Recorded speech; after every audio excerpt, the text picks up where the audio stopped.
Okay, whatever Dennis said was probably very accurate. It was quite a game. Everybody kind of knows the storyline. We did some things kind of early that were okay, and we knew that this defense was really good. We thought that they're probably the best defense that we've seen so far, and we were probably right. And we had a hard time finding anything that we could do consistently. And our guys kind of just brought it together enough to make a great drive and win the game. And Marquise was so poised going into the game. Logan had hurt his shoulder a little bit.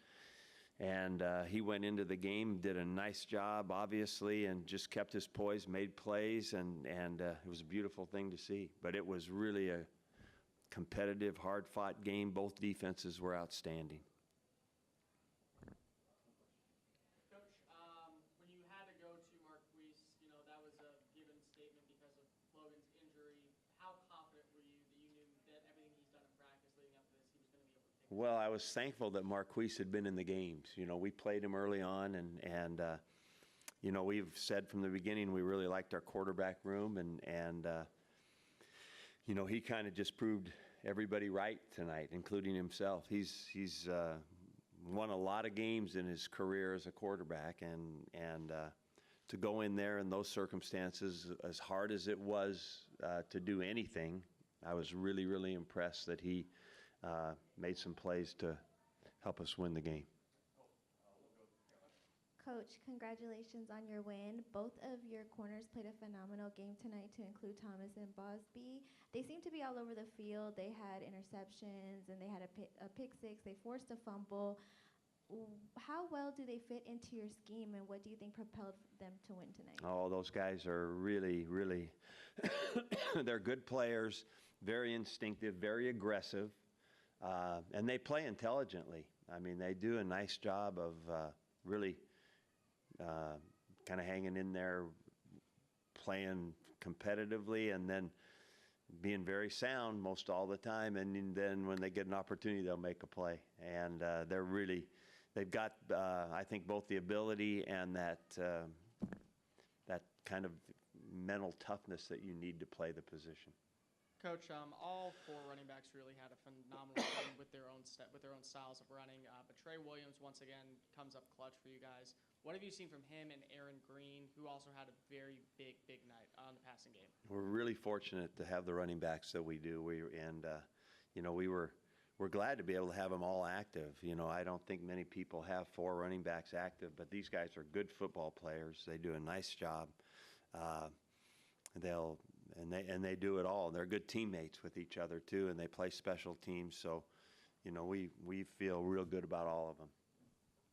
Coach, obviously you came away with the win, so that was big. But coming into the end of the first half, you had the ball at the goal line. You were extended by the defensive penalty. 8 seconds left, 2nd and 5. But you opted to kick the field goal instead of trying a passing play. Can you tell me what you saw there? Well, that was just kind of a whole mix-up in what we were trying to do. After the penalty, we had our play call before the penalty. Then after the penalty, we didn't get the next play in time to do a good job with that play. And so at that point, I just thought it would be best to get the points. We had kind of messed up our opportunity to score a touchdown. We had not exactly been moving the ball like crazy against that team. I wanted to make sure we came away with points at the time. Coach, Marquise's first snap was a long pass play. Was that a conscious attempt to maybe catch the defense, looking for something a little shorter, considering his history so far in the league? Yeah, I think that the thing that we had on that call, it really was a run-pass option. And so he made the right read and the correct guy to throw to. And, I actually, in retrospect, think it was really good that we did that early. And then we came back and he did a good job with some of the zone read running game, obviously, that helped win the game. obviously the goal is to win the games, but at the same time, these players want to get back into the NFL. How much does it help them when they have 30,000 people cheering them on every night or every game? This is so cool. This is really, I just knew from the beginning San Antonio was going to be the best team in the league that way, with the best fans. We got the best venue. We're really appreciative of that. Thankful to be here. Appreciate the fans, and I know every one of those players in the locker room feel great about that. And this is absolutely the best atmosphere around. Coach, do you know if Logan's, sorry, Coach, right here. Yeah. Do you know if Logan's shoulder is anything initially serious? Do you have any thought on that? I would say I don't think so. But, I think that's also one of those things that they will check out more fully tomorrow, and we'll know more after that. Kind of playing off the same question about the fans, just saying they keep breaking the record, going up and up. What was it tonight? They're over 30,000, 3345, I believe. Wow. Last time it was Yeah. about 29 something. Yeah. So now that they're actually moving the playoffs to Frisco, what do you think how does that motivate the team, so to speak? They would have the home game advantage, basically the home field advantage. How do you think that kind of plays into the motivation at the end of the season? I think these guys, like I said, I think they do appreciate everything that we've got here. The venue that we play in, the fans that we have, the support that we get. And I think they're very, very appreciative of it. And I think when that happens, I think that, even though all these players are new to this team, it's a brand new team. It's not like there's been a great tradition of history with this team. But San Antonio is special because I believe if something comes, they'll embrace it as their own. And I think these guys feel that. So we want to represent well in all ways. And if we can show our fans a good trip into the playoffs, that would be awesome. We got some work to do yet, though. I don't really like to talk about stuff like that for a bit. But I will like to talk about it in the future when that comes. Coach, before you made the switch to Marquise, while Logan was in there, the last couple of possessions seemed to be pretty run-heavy. Was that Logan already, was he injured and trying to play through the pain, or was that just situational in the play calling there? Well, you notice that, we were having rough sledding, right? When we passed, we didn't have much going. We'd get sacked. And so I really wanted to try to find a couple runs and get a couple first downs and then do something. But I really felt like I started putting him at risk throwing the football. He was getting hit quite often, and I hate that. And so, I think that's a big issue in what we have to do better. And this was the best defensive front. You guys saw that. I mean, this group on film I was nervous coming in, and I thought that finding something to run the ball was going to be real crucial for us in order to win the game. And it stayed in the balance for way too long before we found it. Coach, it's obvious you want to run the ball to keep the defense honest. Get it, but it did seem that Woodside was picking the defense apart.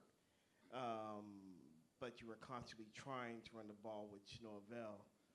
Was that in the game plan? And also, go ahead, Coach. I'm sorry. Being balanced was definitely in the game plan. We want to do both.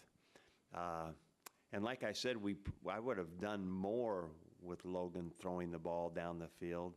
But like I really felt like as we went on in the game, I was really putting him at risk, and I was right. I mean, he was getting hit way too much. And we have not gotten sacked like that for a long time, I think, since the San Diego game.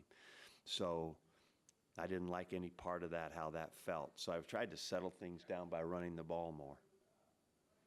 Coach, Evan Rodriguez found himself in some pretty big openings today. Was that play design, or did he just work his way open, I guess? Well, I think that it's a combination always of the two. If you have the right play, right situation, right coverage, then the player has to make the play. And he has to run the route correctly, and he's got to read the defense. And so it was obviously a very good scheme against what they were doing, but in the end, the player has to do it, and he did. and I'm excited for him. He's a terrific target as a tight end for us. Coach, one more thought on Marquise.